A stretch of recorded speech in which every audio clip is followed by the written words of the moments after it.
Get ready to enter the Thrivetime Show. We started from the bottom, now we here. We started from the bottom and we'll show you how to get here. Started from the bottom, now we here. We started from the bottom, now we here. We started from the bottom, now we're on the top. Teaching you the systems to get what we got. Colton Dixon's on the hooks, I break down the books. Z's bringing some wisdom and the good looks. As the father of five, that's why I'm a dive. So if you see my wife and kids, please tell them hi. It's the C&Z up on your radio. And now 3, 2, 1, here we go. We started from the bottom, now we here. We started from the bottom and we'll show you how to get. All right, Thrive Nation, welcome back to the conversation that you love every day. It is the Thrive Time Show, your audio dojo of mojo faux show. And as always, my name is Clay Clark. I'm the former SBA Entrepreneur of the Year, sent here to teach you the specific things you need to do to start and grow a successful business. And Z, today I'm going to say today's show is going to be very fabulous and frothy. Fabulous and frothy. Those are the two F words. I'm so excited. I had a great morning this morning. I did something that I haven't done in years. What did you do this morning? Well, as you know, and as most of Tulsa knows, I make radio commercials to advertise my business, my main core business, Dr. Robert Zeller & Associates. And back in the day when my kids were young, they would come on and make the commercials with me, TV and radio. Yeah. And so now my daughter has graduated optometry school, and she's moved back to Tulsa. Really? And she's gotten licensed in the wonderful state of Oklahoma. Yes. She's joined the practice, and now she's working in there. So this morning, she actually went in and made commercials with me for the first time in a very long time. And it was just so fun. It was kind of like, yeah, boom, there you go. Oh, it's huge, a big boom, huge, right? You know that boom. So that circle's been completed. That's certainly, you complete me. So she got out there, she did great first takes. Of course, all the on-air personalities was like, wow, she did awesome. I said, yeah, she's used to do that quite a bit. So anyway, it was just a heck of a lot of fun. Now, inside the box that rocks today, we have an incredible cast of characters. We have my wife of 15 years, the lady who's been putting up with me for a decade and a half, the mother of our 5 kids, a great just addition to the Thrive team. She's a wonderful woman. It's Mrs. Vanessa Clark. How are you there, Bird? I'm doing great, thanks. All right, and now we have a guy he's really a beautiful man, and I wish I was related to him. I wish I could say that biologically somehow we were related, but this guy is really my brother from another mother. This is Tulsa's attorney. You go, hey, I need an attorney. Maybe you're listening right now and you say, I don't need an attorney now, but guess what? When you need an attorney, you need an attorney. When it's time to have an attorney, you already want to have an attorney. You don't want to wait till you need an attorney. This is Tulsa's attorney, Mr. Wes Carter of Winters and King. Wes, how are you? I'm doing awesome. Now, Wes, Z, Vanessa, we're talking today about time management, and specifically, we're teaching out of Chapter 7 of the book Jackassery that I wrote, and this is what it's called here. Anything that is not scheduled will not happen. Okay, anything that is not scheduled will not happen. So, Z, I want to ask you. This is kind of a deep thought here. Bridget today was doing deep thoughts. Deep thoughts. Deep thoughts. Okay, so Dr. Z. So Bridget today was on the she was on the recording schedule with you today, right? Yes, we were purposeful in getting her back on the radio. She had to be there. She's going to be the future of the business. She's the face and the voice. And the voice. Did she mystically appear, or did you schedule a specific time and say, hey, let's meet at this time and let's record some commercials? I thought, I said, just show up whenever you want. I mean, it's going to be we'll do something about something at some time, So you just, whenever you feel like it, you just, pop on in and this will all be good. So, you did schedule it though, right? We'll just say, hey, sometime today, just come on. So you're not, you're fine. You're not going to give me the answer that I'm looking for. So I'm going to pull it out of you. Of course we scheduled it. Of course I gave her directions. Of course I told her exactly where to go, what time to be there, and she showed up on time, ready to go with a positive attitude, and we knocked him out and we had a fun time. So you're right, it was scheduled, it was purposeful, and if I hadn't done like my little voice was just saying a minute ago and just said, hey honey, whenever you want, you can just pop in. Well, of course not, because obviously the on-air personalities and the production team there at Scripps Radio is very busy, yeah, and they have to have scheduled, and yeah. But I'll tell you this, if someone's listening right now and goes, yeah, but your life is super easy. You don't have a lot going on. In fact, the more money you make, the easier life gets to schedule. That's so easy. So we're going to move on to Wes and ask Wes here. So Wes, you've been in some courtrooms. You've had to call some clients back. You had to review some legal documents, and now you're here on the Thrivetime Show. Did you have to make a schedule, or what? How'd you plan your day? I mean, how are you not surprised by the happenings of a day? How do you map out your day? Everything goes on a calendar for me. I am a believer in calendaring everything. So even if it's calendaring time to talk to someone, it's a note to my calendar, call so-and-so, even if they don't know I'm calling them. Oh, now it's okay. So you calendar everything. You're saying that anything that you want to do, you put into a schedule. A schedule, yes, that I can get to from multiple devices. Okay, now I want to ask the person with the toughest schedule in the room. This is a mom. So if you're a mom and you're raising kids out there, you got a lot going on. You got 5 kids. In our case, we have 5 kids. Got a lot of chickens. She's trying to put an electrical fence around the property. She's trying to make sure the kids get to gymnastics. She's always trying to find someone's shoe. Where's the shoe? Why can't we all? There's always one shoe. Why isn't there not 2 shoes? We don't know. This is a bigger issue. We'll get into that later. Vanessa, how do you sort of map out your day as a mom? How do you just not get, how do you get to a place where you're not just doing nothing and feeling overwhelmed by just all these demands? Well, I think it's so important, especially for those in our audience who are mompreneurs, who they may feel like they want to make their marriage a priority and focus on their husband, also meet the needs of their kids, be a great mom, but here they are in this startup or whatever kind of business they have. So, I don't have my own business, but we have our business. So we really prioritize, and like you said, take that time at the beginning of the day. See, these are the things that must happen. These are the things that are in the business's schedule today. These are the things that are happening with my children today. And then these are the times where I am, going to be with my husband today. So you've got to wrap all of those different worlds into one schedule. So here's step number 1, Thrivers. Step number 1, you must schedule the events of your life that you want to happen. And there's a notable quotable I want to read to you here. This comes at you from Peter Drucker. Who's Peter Drucker? Peter Drucker was a best-selling management expert. For a lot of people, they consider him to be one of the leading experts in modern-day management. And he says this. He says, time is the scarcest resource of the manager. If it is not managed, nothing else can be managed. Let's go a little deeper into that there, Z. So if I'm listening right now and I'm going, I just feel overwhelmed, man. I got text messages flying in. I got emails coming in. I got since this whole internet, the internets, I've got now social media, I've got email, I've got some kind of text thing, I've got all the smartphones making me dumb. I'm not getting anything done. What do I do? Well, here's what you do. You just give up. Yeah, okay. You just give up. And the beautiful thing about it, with all the people that have access to you, just let them figure out what you're going to do for the day. Let them drive the boat. I mean, just put your destiny, your future in their hands. Yeah. I mean, hey, if they've got an emergency or they're going to talk to you about something, then you need to drop whatever you're doing and get to your buddy. There's a notable quotable, Z, I'm thinking of. There's always there's a quote that says, let Jesus take the wheel. It sounds more like just let random people take the boat's steering wheel. That's what you're saying here. Well, you see that happen. So many people, their day gets hijacked. Oh, hijacked. It's like you're flying your plane and you get knock on the pilot door and you open it and some dude standing there with the gun going, we're changing the direction of I think the wise woman wizard has something here. Well, I was just thinking, along the lines of what you're saying, when you plan out the things that you need to do, I had a realization lately. I need to plan out what I'm not going to do. Oh, boy. Oh. Well, I had this realization. I'd been cleaning my house. Well, not really trying to, but there's no time. You know what? I don't have time to clean my house. I need to pay someone to clean my house. Maybe. How much are you paying? Not very much, $100. Okay. Oh, well. I mean, sometimes I need extra money. I'm just Dr. asking. Z's. I'm just asking. For $110, he'll do it. But listen, maybe I want to pay someone to make some healthy meals. I mean, I don't know. So you need to look at your schedule and what is your highest and best use and just let those things go. Well, if you're looking for someone to make healthy meals, it's probably not me.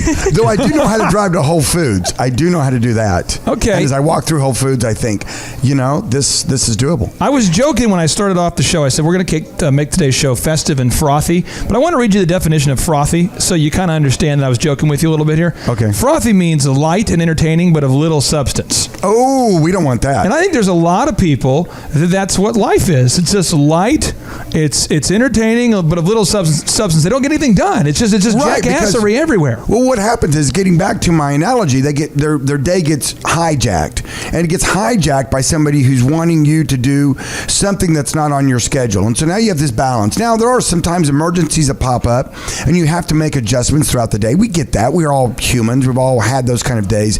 But for the most part, this is a huge thing. You know, if you get out your calendar from yesterday, and you see the things that you had on your calendar from yesterday, all right?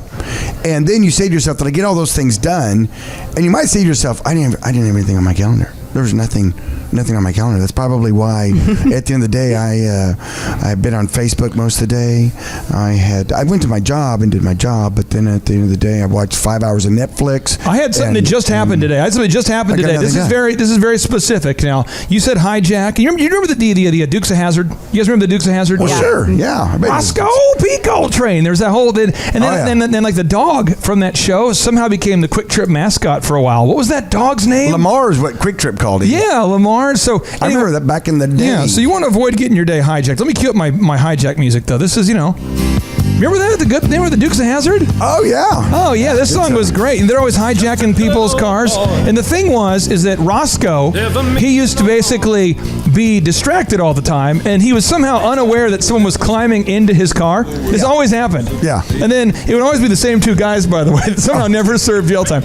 But they would take his car, and he would always be surprised by it. And it was, so this is what happened to me today. Today, I had a meeting today that started at 6 a.m. Okay, so at 6 a.m. I have a meeting. Right after that 6 a.m. meeting, I have a 7 a.m. meeting with a property management company. They got here right on time. It's called Property Management, Inc. We had a very productive meeting. And now it's 8. And what happened was, this is the thing.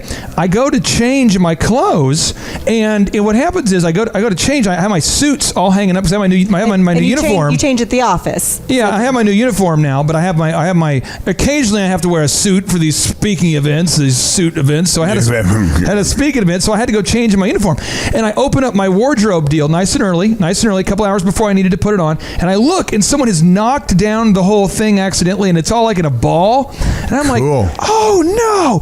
And so I called my wonderful wife. She came out here and helped me iron all the clothes, get it all together, make it happen. And I will say that, one, that's a problem, but the biggest thing right here is I have to figure out who hijacked my day. Like, who is the person that did this thing? And then I've got to fix it so it's not a recurring problem. And I think a lot of times people, you have somebody sending you a crazy email, and you say, quit sending me emails.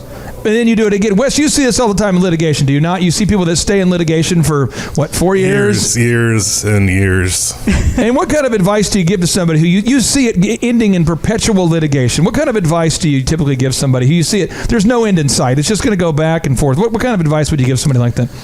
Well, it's expensive. It's kind of good for very business. Expensive, yes. You can either spend your time doing business, or you can pay me to litigate for the next 4 years. And I would say this to you. You can either unfriend them on social media or keep responding. You can either block their phone calls or keep taking the calls. I mean, Z, have you ever blocked somebody's call ever? This is going to sound mean. Okay, here we go. Okay, the few people out there that I've blocked, don't listen right now. But yes, I actually have. Okay. So the thing is that one, Thrivers, you need to schedule your day. Just like Wes said, you need to think about your day and go, what are all the things I need to schedule today? But that second step is you got to prevent people from hijacking your day. And so when we come back, Dr. Z is going to be sharing with us a story about how his day, once back in the day, how somebody tried to hijack his day. And what did he do? What did you do, Master of Time Management? What did you do to prevent that hijacking from ruining your day, maybe your week? Just give us the specific moves you did, because a lot of people are listening right now and they go, step 1, I'm making my schedule. Step 2, I'm getting my day hijacked, and then their day gets derailed. Next thing you know, they're living, Z, in a van down by the river. I hate it when that happens. Unless you're down here by the Arkansas River, it's kind of like beachfront property down here. It's practically luxury if you're living in a van by the river. Oh, I can hardly wait to tell this story. It's going to be so awesome. Stay tuned. Eat some Oklahoma Joe's baked beans. Thrivetime show on your radio. You could be talking politics, but instead you're talking about making your wallet grow. My name is Clay Clark, the SBA Entrepreneur of the Year, sent here to talk to you about how to start and grow a successful company. And inside the box that rocks, we have a man who has been fighting diligently against this horrible statistic. Forbes has given us the statistic. We are not happy about it. The statistic is 8 out of 10 small business owners fail. And this man to my right, if you're on Facebook Live, to your left, he says, I am not going to allow that statistic to be true in Tulsa, not in my town. It is Dr. Robert Zellner. Sir, how are you? I'm great, and I have a passion about that. That's why we're doing this show. We're doing this show because we're trying to stimulate the entrepreneurship spirit within you. And also, we're also through mentoring, because you learn by either mentors or mistakes. Oh, mistakes. Mistakes are so costly. I like mistakes. Billy. Well, you can make all the mistakes you want. We actually will tell you the mistakes we made, and then if you want, you can actually go out there and make the same mistakes yourself. So that is your choice. Don't get us wrong. I mean, but we're here. It's a business talk show.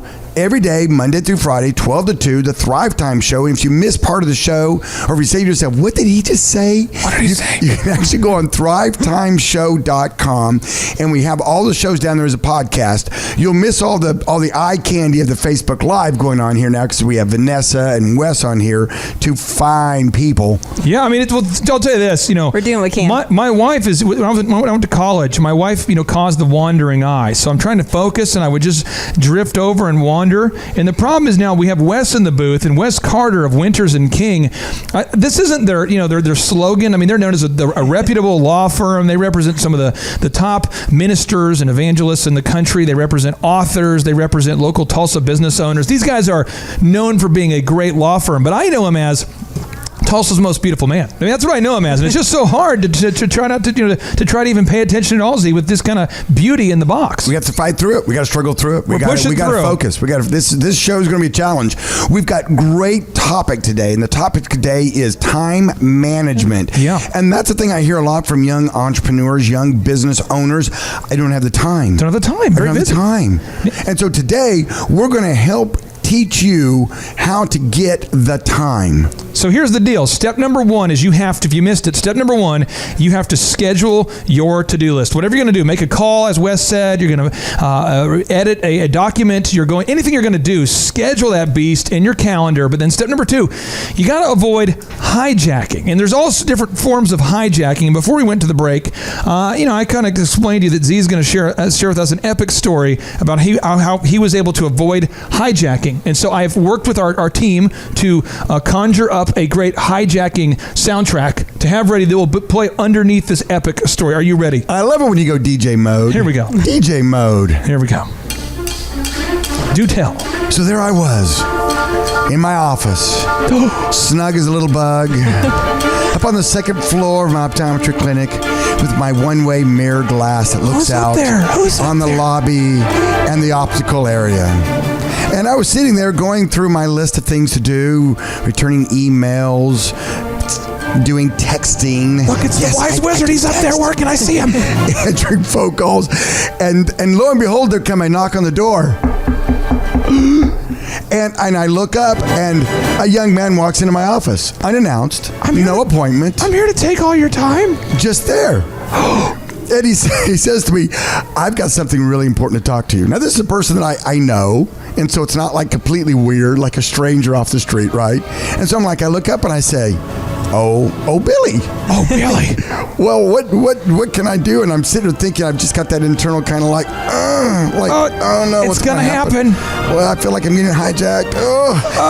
And so Billy then plops down, because that's the way you stay where you're not welcomed as long as you can, by sitting quickly. Sitting, that's the move. And you want to lose something. You want to lose something you have to find. And you're thinking of everything you have to do while he's there. Well, I'll tell you, so you can counteract it. You got to know the moves. Then what you do is you just remove all the chairs. Oh, don't sit there, Billy. That chair's broken. Oh. No, you can't. That was broken too. Billy, watch out. Billy, don't drop that. This could be it for you, Billy. Billy, there's a trap door right there. Don't take another step. No, so then he sits down, and I'm sitting there going, oh, gosh, this is going to kill something. Yes, what can I do for you? And he goes, hey, man, I got a great great business idea. Here it goes. Here comes the hijack. I know you're an entrepreneur, man, and I know you get business, and I just want to run something by you and see what you think about it. You know, man, it's not like I need your money, but if you want to invest, that'd be cool. But I just know that you could probably just coach me up on this thing. Here comes the hijack. And I'm like looking at him going, you know what, Billy? That sounds like a great idea. Now here's the counter ninja move. Counter ninja move. So I slipped down. I slipped on my black ninja outfit slowly and carefully. I put my little black ninja mask on right when Billy's still talking. I tie it off on the back of my head, and then I pull out my samurai sword, and I slowly spin back around in my chair. Now I'm ready for Billy. And I look at Billy and I say, Billy, that sounds like something great for us to talk about, and I'm glad you came by. But here's what we need to really, before we talk about it, do you have a business plan yet? I mean, do you have something like you've put in paper? Have you thought about this previous to now? Yes. Do you have something written down? Because that really helped the conversation.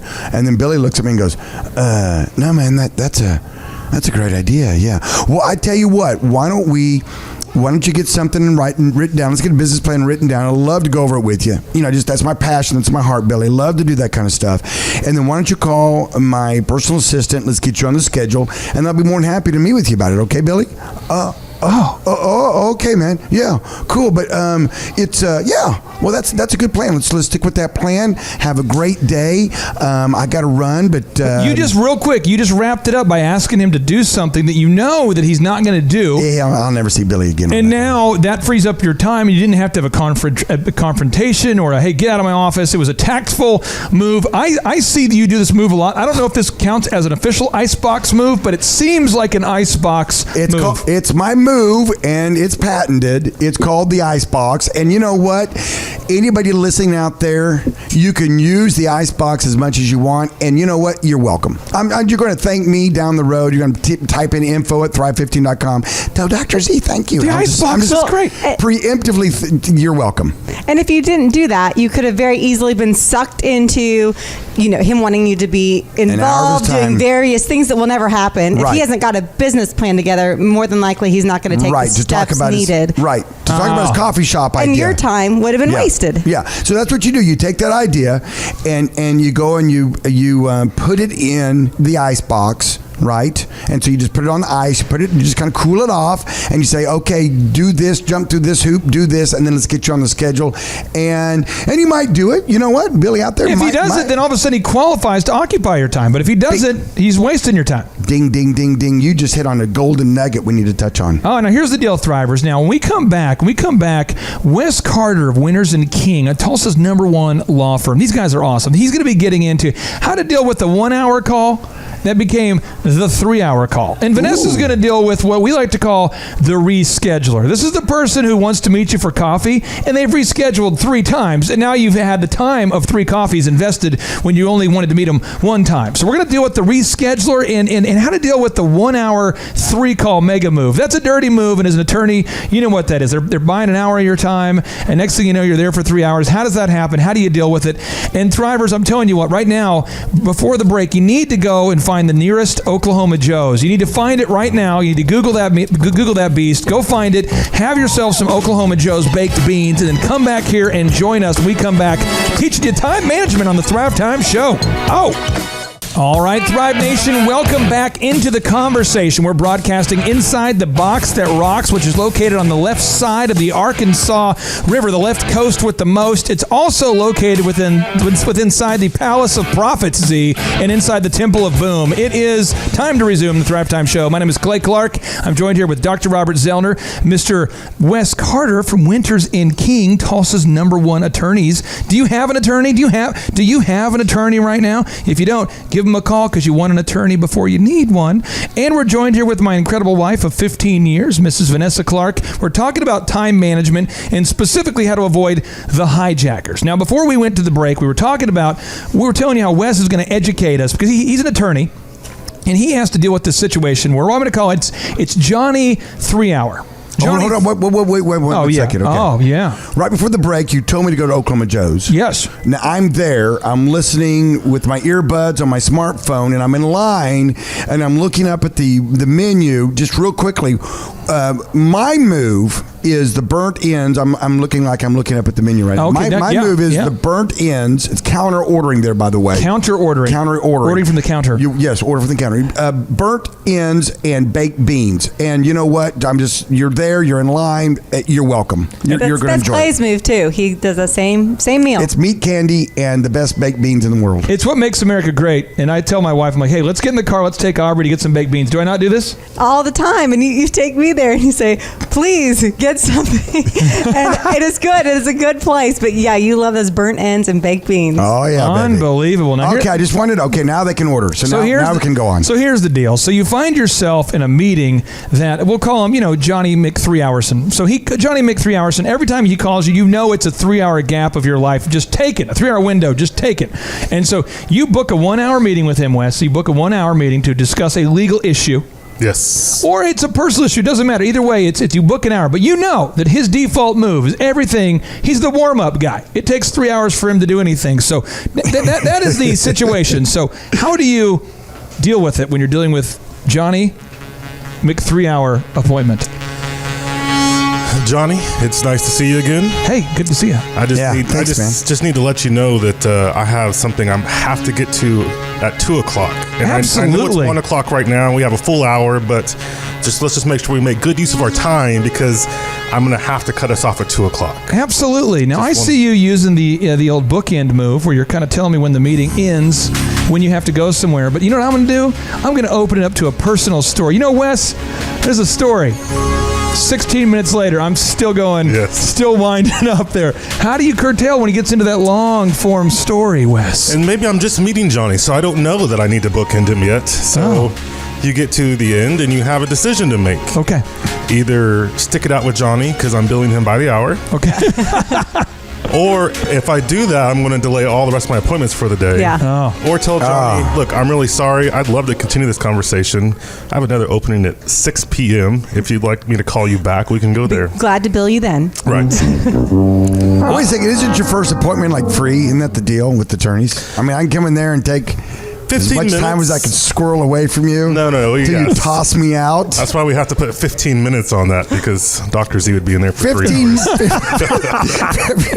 minutes. I can't even tell you one good story in 15 minutes. This is how it happens. It's like, we have an appointment here. Someone wants to see you named Robert. And you're like, is that Dr. Zellner? No, it's Robert. Come on. I know that it's Dr. Zellner. And then it's the next, he just keeps changing his voices and different moves. And he's got all the different ways to get in there for those free 15-minute disguises consultation. Now, I'm going to tell you a move that I like to do. And this move that I like to do with Johnny long form appointment is I like to give him a time to meet that I know he won't do. Okay, that's my move I do all the time. Like 3 a.m. or something ridiculous? Yeah, because I usually, my first meeting starts at 6 a.m. typically. Yeah. So I know if somebody who's a long former, and I know they don't like I would say, well, yeah, let's meet at 3 a.m. on Tuesday. They're like, oh, I can't do it.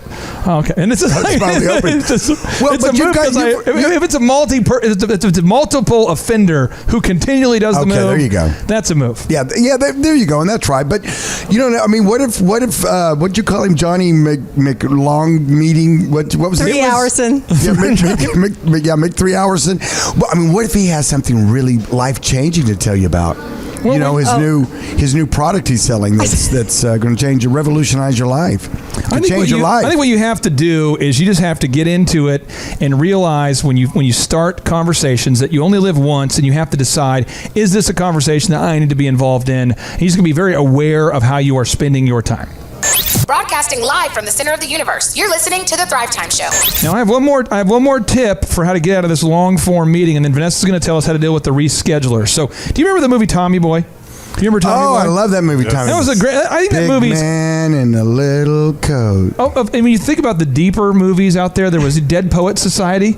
Oh yeah, and then Robin there's Tommy Williams. Boy. I think which one is deeper? It's hard to because the comedy, if you watch it like the 4th and 5th time, the comedy's pretty rich. Yeah. I mean, have you really watched this before? Yeah. So the move that I think is the best move is if you know that you are going to be in a long form meeting, and Tommy Boy, they're trying to avoid the police, and they realize that they don't have a move, and so what they do is they pull over and they act like they're being stung by bees.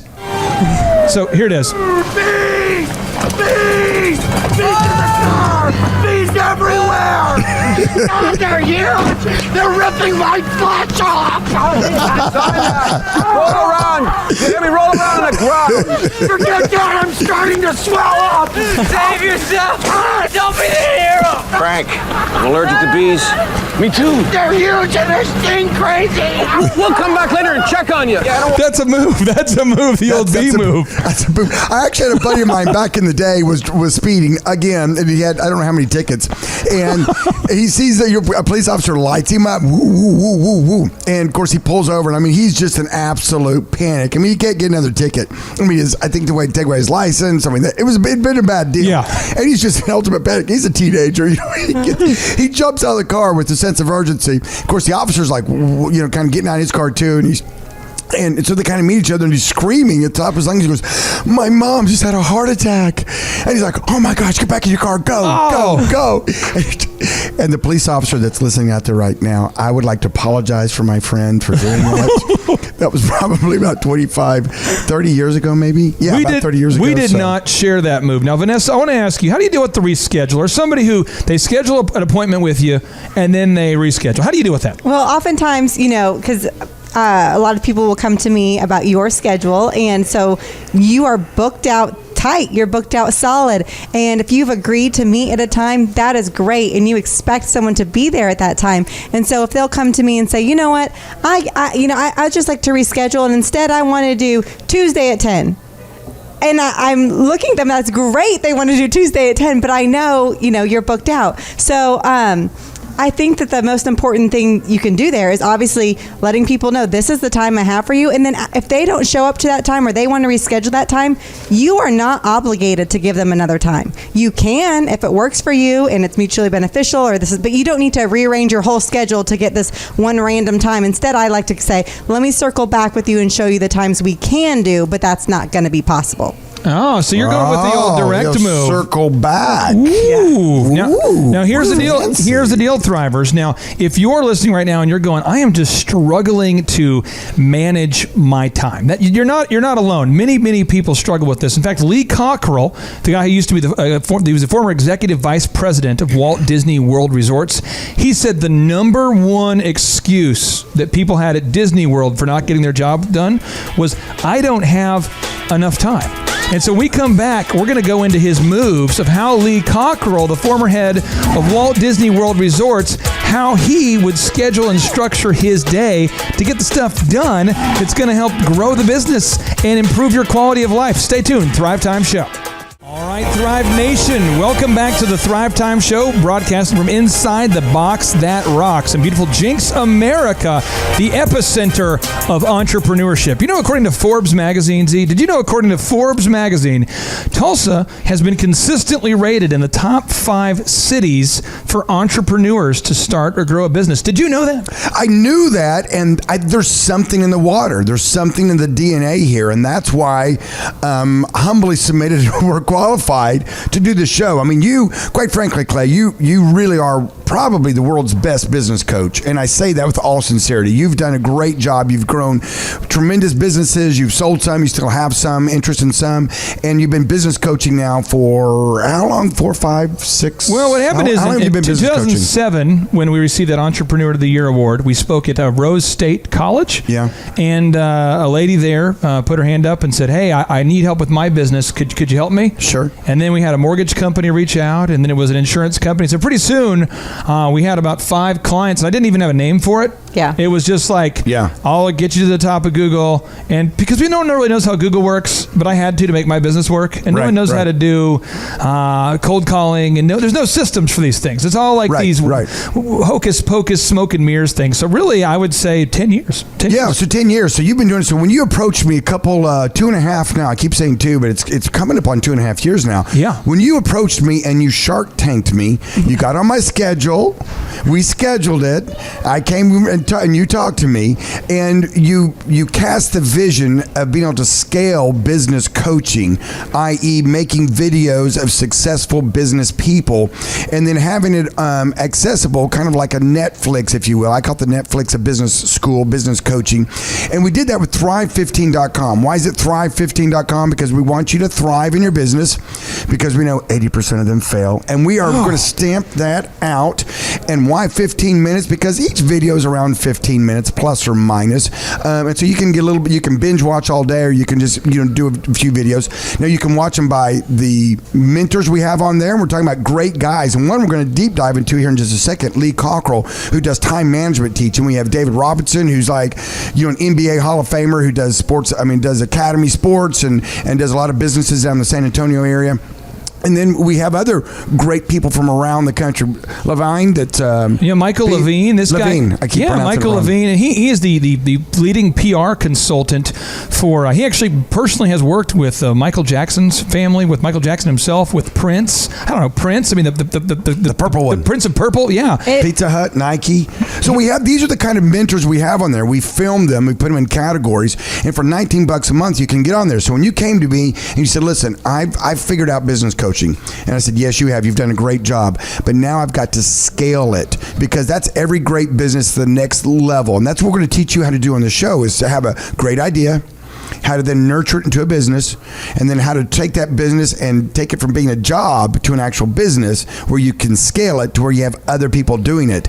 And if you can't get down time management, if you can't do time management, it's tough to do a business successfully. Now, here's the deal. Lee Cockrell, Lee Cockrell used to manage 40,000 people. So imagine, by the way, if you wake up in the morning and you have to manage 4 people, imagine how that feels a little bit. Okay? Yeah, well, I've been there. Today we're doing some adjustments to the call center. Okay. And so I have to get this stuff on the whiteboard so that everyone knows what's going on. Because if not, it's just chaos, okay? And so but imagine 40,000. This would feel like this in my mind. This is how managing 40,000 people would feel. You walk in with your briefcase. Oh, yeah. You get in there in that parking lot about midnight, knowing that you control 40,000 people. Late, so you're late? You're so I don't know. late. Are you real early or are you late? I don't know. What you want to do if you're managing 40,000 people is you want to go to bed. You want to go to bed before you wake up. That's tip number 1. No, but seriously, Lee Cockrell, he made a system where he was able to manage this place diligently and successfully for over a decade. Here are his moves, Z, and we're going to unpack them, okay? There's 5 moves. Here we go. Okay, Move number 1. You must have 1 day timer and 1 to-do list for your one life. Z, I want your take on it. I want your take on it, Wes, and I want your take on it, Vanessa. Here we go. 1 day timer, 1 to-do list for your one life. Why? Why 1? Why not having 2 day timers or 2 to-do lists? Why do you have to have 1? If you have 2, then you're doing 2 things at the same time, because that's what'll happen. And of course, your day timer and your to-do list. Your to-do list is your running list of things you do, the order that you need to get them done, and then your day timers, is actually your what I would call a calendar. You want to have, and Wes said it earlier in the show too. He said, now it's so easy to sync all those together with the magic of electronics, and apps.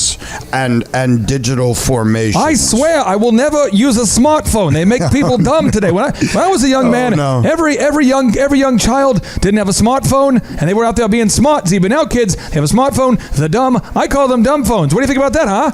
Oswald's Bagels. Well, they can if not used properly, and if you let them take too much of your life, they do have that kind of effect, doesn't it? It's kind of like, what is this? I don't know. I'll just Google it. Hey, I don't know. We never broke up on InstaFace. You would look a woman in the eye and say, it's over. It's over. But you've got to have one master list. You've got to have one master list, to-do list. You have to have that. Then you have to have one calendar, one day timer, however you want to call it, that has all your to-do list for that day on there. So, it's kind of a no-brainer, but you'd be surprised how many people get scattered in that. They may have someone that said, oh, no, you had lunch today over here. And you're like, no, I had lunch. I want to ask Vanessa this. I want to ask Vanessa this because you have a Suburban. We have the Suburban. Yep. And in there's 5 kids. Yes. all of which are going to different things. Yeah, have their own schedules. Our 9-year-old has got his 48-inch riding Husqvarna mower that he's trying to get. He's booked me for lawns. He says I need to drive him to, correct? Right, so you've got that going on. We have ballet lessons. One of our kids is doing really well in the gymnastics game. Our twins are learning gymnastics. There's a lot of stuff going on. We have music lessons last night with Merton. True. A lot's going on.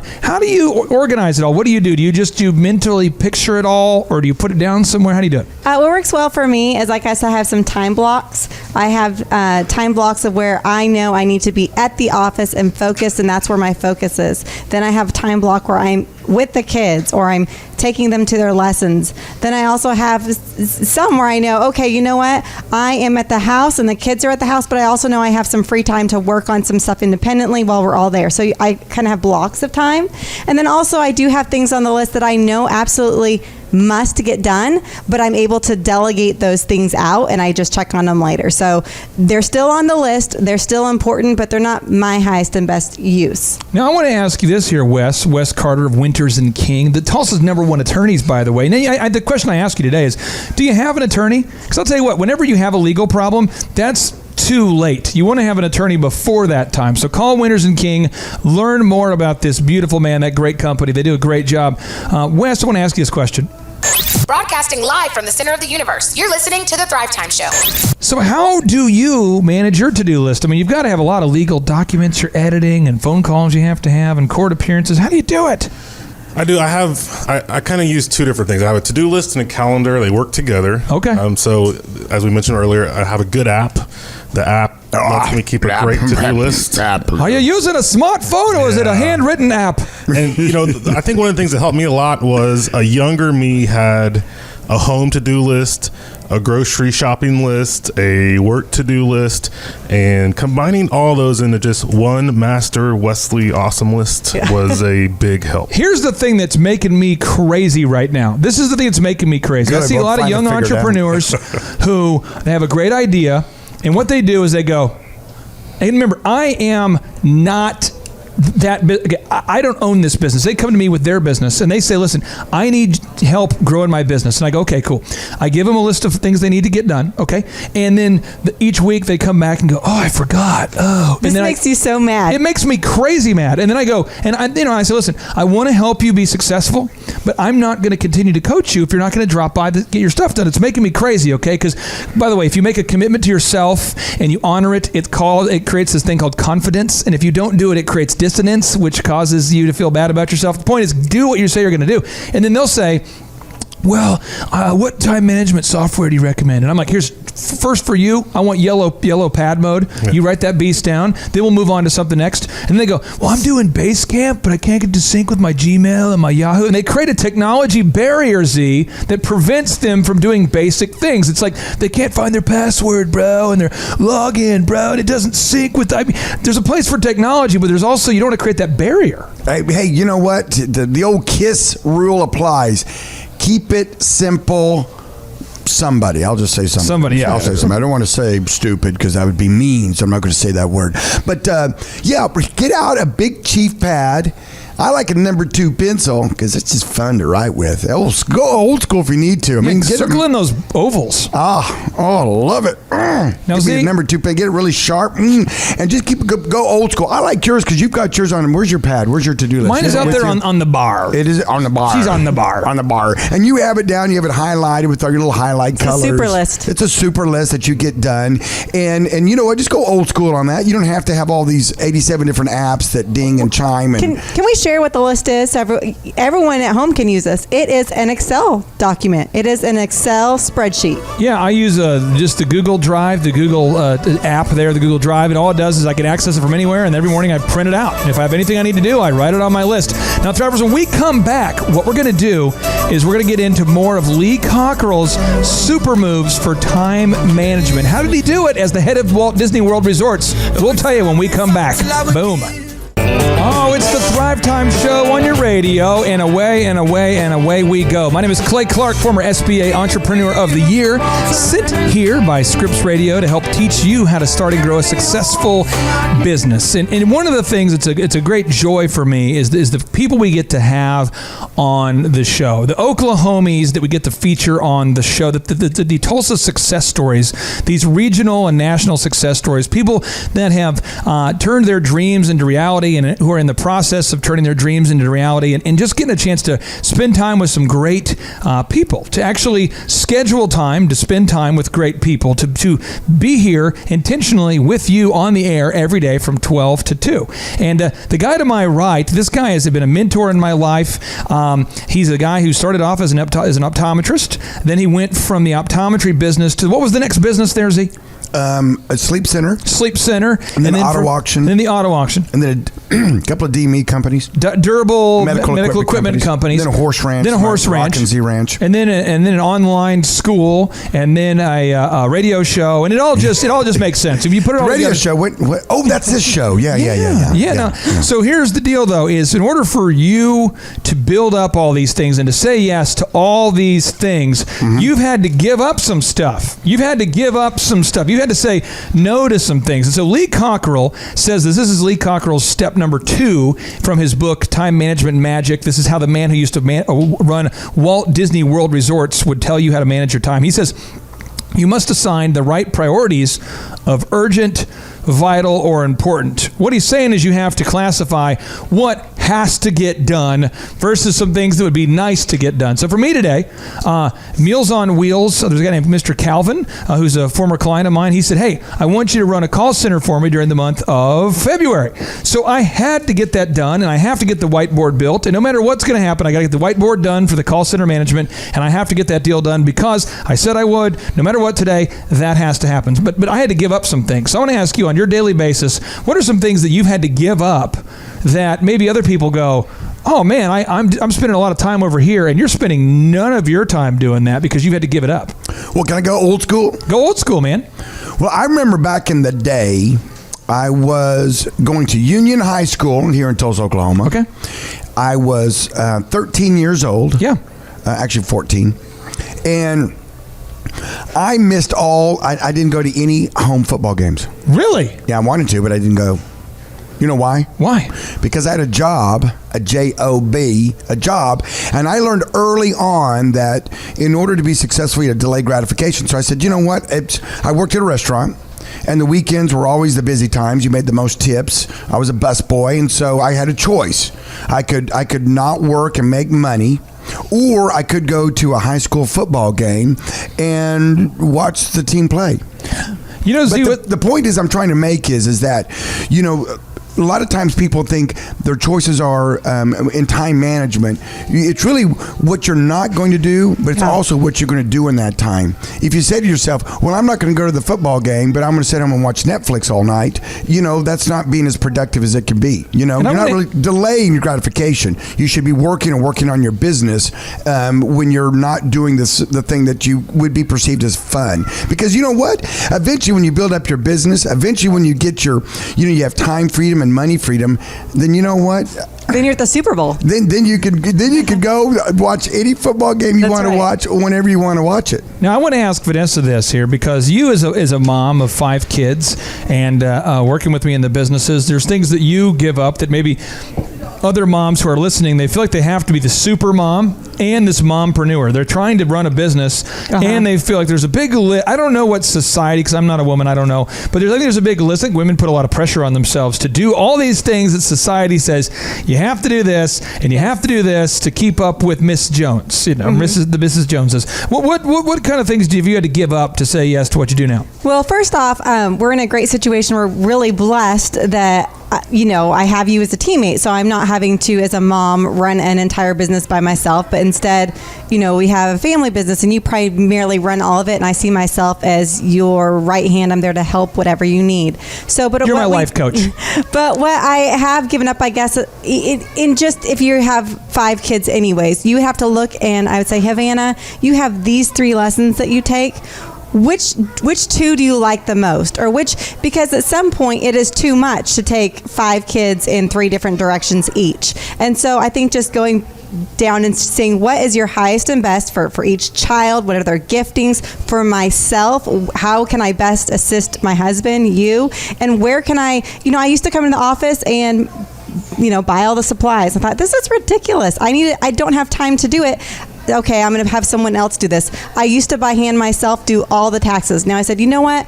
I'm going to grab this lady to assist me. You get all these things ready for me, and then I will oversee it. So really seeing what parts you can delegate out and give to other people is huge for me. And as a mom, to know you don't have to do it all, but you have to take care of your husband, your kids, and if you have a job, assisting there. Now, Thrivers, if you're listening right now and you have a pen nearby, or maybe you're in your car, or maybe you're at the office, I want you to just pull over for a second, get out a pen, and I want you to make a list of things that you have to give up. A list of things you have to say, hey, this is a trade-off I have to make to get where I want to go. And why I'm giving you some time to write here, there's a song that comes to my mind here. You remember Marvin Gaye? Got to give it up? Got to give it up. Oh, yeah. He used to go out to parties, He used to do that. But no, he said here he is. He used to go out to parties, But he says, no, I got to get stuff done. And he used to stand around. No, he's no longer going to parties and standing around because he's getting stuff done. That's Marvin Gaye right there. He gave up going to parties and standing around. Look at the sacrifice right there, Zeke. Now he's getting down. Yeah. Now he's getting down. I love that.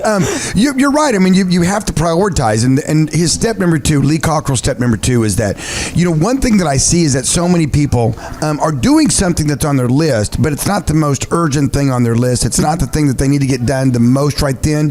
And there is something in your brain that has to click on and say, what is the most important thing? And if I'm not doing that right now, why am I not doing that? And then to try to shift your focus and your attention on there. Because once you check that off for the day, once you check that off for the week, once you check that off for the month, guess what? Then you can go to step 2. But if you're down here wasting time on all this other kind of trivial stuff, and then this glaring thing at the top of your list that's like flashing the red neon sign, urgent, urgent, you got to get on that. See, that's going to require you have got to actually think about what you're doing. No, not thinking. Right, and not just mindlessly going through each item of the list and checking it out. I am a robot. Because then you realize, wait, I could have, only needed to do half these things, and these don't even matter, or I can give to someone else, or you need to think about what you're doing and what the purpose is, what you're trying to accomplish. I think part of that's planning time to okay, now real quick, the attorney. Now we call this at Thrive 50, we call this meta time, or above time, from the Greek word meaning above or beyond. The idea is you want to schedule time in your day every day to organize your day and to think about where you are versus where you want to be, and plan out the life you want instead of just living the life that's given to you. And it requires you to have a daily discipline to do that. And I want to ask you, Wes, when do you plan out your time there, time planner guru? When are you planning it out? It's usually a little bit of both. It's the night right when I'm done in the evening. I'll look at the next day and try to get a game plan together. And then first thing in the morning, I'll reprioritize as necessary, because sometimes I wake up and I already have 15 emails that are everybody has an emergency. So it's like Dr. Z mentioned, it's knowing what you have to get done. Because if I don't start on those early, it's going to be 4 o'clock when I get to those, because I've been wasting my time all day. And then I'm missing dinner with my family, putting the kids to bed, because I was prioritizing the wrong things all day long.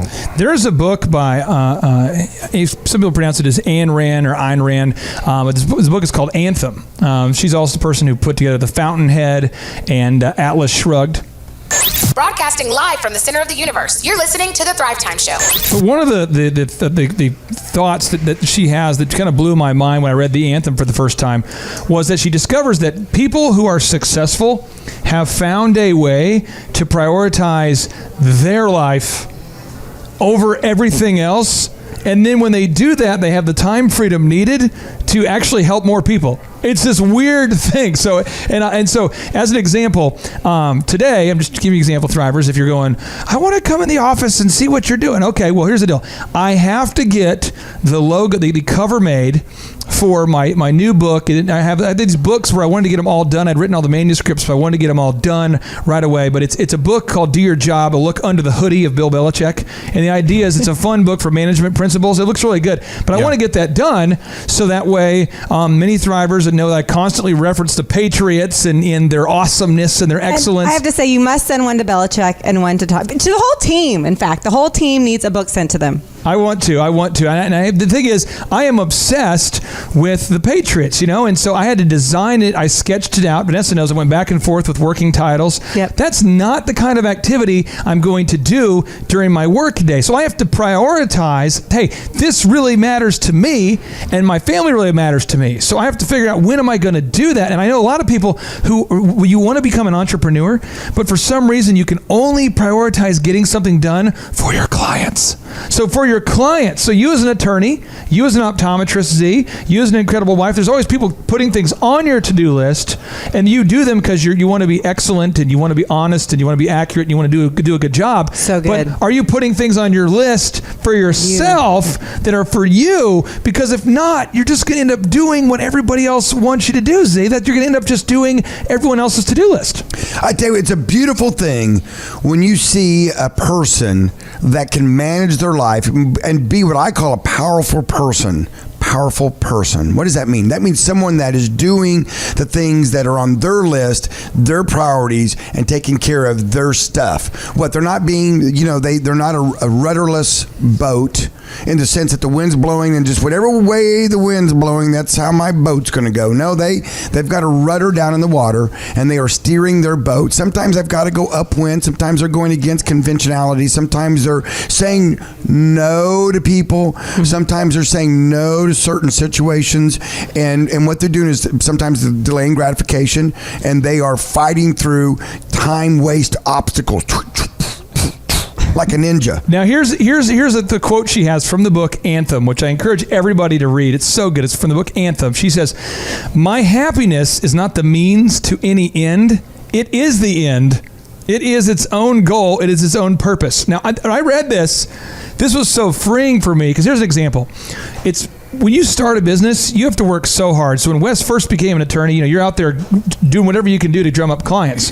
But now you have so many more clients reaching out to you than what you could possibly handle over there at Winners and King. And so you have to decide, is this a good client? Is that a good client? Is this a good fit? And so for me as a consultant guy, before we built Thrive15.com, I was coaching all these individual business owners. And one thing I realized is that if I don't like them, that is justification enough to not work with them. So I remember the freeing thought of walking into a meeting with a client, and I said, "Hey, I've told you I think 9 times to start the meeting on time. I can't remember how many times, but I can't go into the next meeting. I can't stay late." And they're like, "But we're paying you." And I'm like, "Let me review this. I don't need you as a client. My focus today is my happiness. And so henceforth, you're not a client. And I'm going to refund you, and then you're gone." And they're like, "But we need the stuff you do. We need the search engine. We need the website. We need the print pieces. We need the photos. We need the PR." And I'm like, "Okay, then I need you to be happy in my presence. At least pretend to like your spouse and not argue in my meetings." And they're like, "What?" Because these are husband and wife team. "What?" I'm like, "No, seriously, do not bicker in my office because I don't want the negative waves, Moriarty." And they're like, "Okay." And the whole thing changed when I let them know that, hey, this is a priority for me. This is a true story. These things happen. So if you're listening right now, I want you to make a list. What are the things that just irritate the heck out of you that you can control? The things you can control. Don't make a list about things you can't control, but the things you can control. And when we come back, we're gonna dive deeper into Lee Cockrell's time management super moves. And if you're looking for an attorney, go over to Winners and King. Check out their website. Hire Wes Carter. Hire Wes Carter. All right, Thrive Nation, welcome back into this Thrivetime Show conversation. And with much elation and jubilation, Dr. Z and I are here to help you increase your compensation by helping you dominate that whole time management game. Time management can be so hard. It can be so hard because if you have any level of ambition at all, you have these things you want to do. I'll call them proactive things. And then you have these things that you have to do called reactive things. So you have things you have to do, and you have things you want to do. And if you have any ambition at all, a consequence of that is you have to find a way when the whole world is pushing, the winds are against you. How do you get ahead? How do you navigate that? And it can be so frustrating when you just want to get something done, but you have all these things that are given to you. And it's so important. This show is all about encouraging you to start and to grow a business. All right, and all the aspects that come with that. And so you've got to understand that the majority of people out there, the majority of entrepreneurs that start a business, they have another job. What? They may have 2 jobs. They may have 3 jobs, in fact, because why? Because they're not making any money. We have an interruption here from Bernie Sanders here. Interruption from the Bernie Sanders program here. Oh, no, not What is going on? People are working more than 36 hours? Are you kidding me? People today should not work more than 36 hours. It's unethical. See you later. I'm headed back to the Limbaugh show. I have a quick question. Sure. For Z and for Clay and for Wes. You know, I love this idea of the schedule. Everything makes sense. But what, when you're in that cycle where you are being bombarded, you feel completely overwhelmed, you're at the bottom. How does someone who's there right now in our audience, how do they get out of that? They're thinking, I can't even catch up to where I need to be. How do I start making a proactive schedule? You just give up. You just give it up. Just do it. You don't want You go to get cardboard. Here's the thing. Cardboard makes a fine home. Yeah, absolutely. And Tulsa's full of overpasses, and most big cities are, for that matter. Well, It's kind of romantic almost when you think about it. Think about it. Wes, you, me, a piece of cardboard, markers. Let's pick a nice overpass. There's a good one over there at 169. I'm thinking there. You know what? I was thinking the same one over there. No, 169 I-44 where they meet right there. Maybe we can build like a 2-story cardboard. They have that, like dude pad. They have that clover leaf. We could You guys like this too much. We could put a tiny home in the middle of that clover leaf area. Oh, and yeah. I'm sure the property values. Wes, could we get access? I mean, is that a eminent domain? You can't technically put a tiny house in the middle of a clover. Clay loves the clover 169. areas. Maybe we can get you an easement or something. Oh, there you go. See, you just got to think outside the box. No, what you do, Vanessa, that's a great question. And just like I was saying a little bit earlier, sometimes you have multiple jobs and then you start your business small, start small and you start to grow it. And it can be overwhelming. Time can get away from you. And let's say you're right. Let's say you're behind, you're underneath. You take a deep breath. And we're going to take it one step at a time. That's where you make your priorities. Mm-hmm. That's where you say, okay, all right, I've got more than I can deal with right now. What's the most important thing? And just focus on that. What's the next most important thing? And then just focus on that. Get your master to-do list. That was in our earlier part of the program. If you missed it, thrivetimeshow.com. Listen to the show again. And then what you do is bosses make big obstacles seem so small. So small. So that's what you do. It's an overwhelming task, Vanessa. Yeah. And if you look at the whole thing, you'll say, give me some cardboard. Give me some I cardboard. can't do it. I give up. Oh my gosh. Yes, I'm gonna have Wes give me an eminent domain. I get the clover leaf. I'm just gonna build a cardboard So there's house. hope for people who are in that situation. They just need to realize, you know what? I don't need to do all this today. Yes. I'm doing like what Dr. Z said. I'm going to prioritize and just do these like the old top Chinese ones. proverb about eating an elephant. And I don't know if it's Chinese or not. No, the Chinese definitely wrote a lot about elephants. Well, of course they did. When you have an elephant laying there in front of you and you've got to eat it, it's overwhelming. It's impossible unless you take it down into small little bites. So small. Now, Wes, I want to get your take on this. Vanessa was asking, you're totally overwhelmed right now. You're listening. What do you do, man? I think, as you mentioned earlier, sometimes you have to cut some of it loose. Yeah. I saw all the news articles yesterday about Trump repealing. Repelling. And I think you have to do that to your to-do list, is start repealing some things and taking some of it off your plate that's not a priority. Either delegate it or decide that those aren't good things for you to be spending your time on. Now here's the deal, Thrivers. I have a story I'm gonna share right now, and it's sort of a backhanded Sean Copeland compliment. One of our generous sponsors here. He is a sponsor for Regent Bank. He's the head of Regent Bank. He's the CEO, the president of Regent Bank, and Regent Bank, they sponsor this show.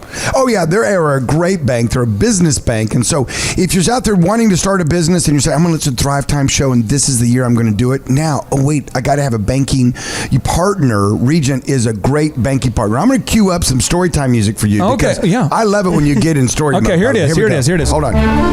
All right, so the year was, it's about 2003. Vanessa and I lived in the Silverwood neighborhood, the Silverwood edition. Oh, yeah. We were the young people who always said, what does your dad do for a living? And I'm like, I own this house. This is my house. My dad doesn't do anything for a living.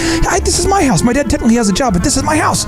So anyway, we're living there. We got the DJ empire growing. DJConnection.com was growing. We're getting boxes delivered of equipment all the time. True. And I meet this beautiful man who at the time worked for Citizens Security Bank. bank at the Bixby Chamber of Commerce. He walks up to me. He's 10 years older than me. He is where I want to be. He is the head of that bank, and he's the head of the Bixby Chamber of Commerce. And he says the magic word, Z. He says, would you be interested in sponsoring the Bixby Blues and Barbecue Festival? Oh, wow.